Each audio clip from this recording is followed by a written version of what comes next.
Hello, welcome. Today we're going to make a bunny in a mason jar.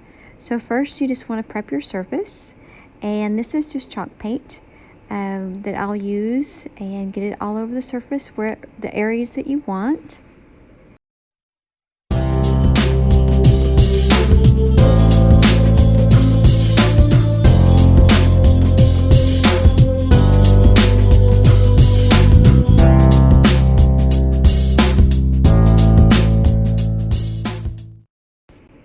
Once you have your surface ready, just set it to the side and let it dry. And now let's get our napkin, and you will make it a 1-ply and then cut out the image that you're wanting, okay? And just get the areas that you want and make sure you just cut off any excess that you can. That will make your project a little easier.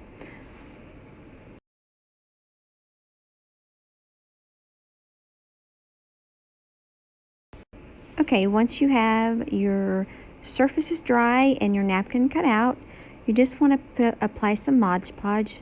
I like to dip mine in just a tiny bit of water, just so that it makes it just a little easier to work with, so that if I wanted to bring up the napkin, it's not as tacky.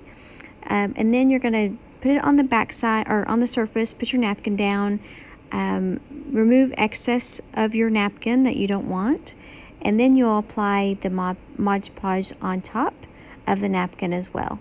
There you go. Once you have it all Mod Podge, you'll let it dry overnight, and then you can decorate with any kind of accessories that you'd like. I just picked out these cute little Easter egg beads to put on the mason jar. I really love how this turned out to be such a vintage vibe to create my Easter decorations with. So if you like this, guys, please like and share with your friends.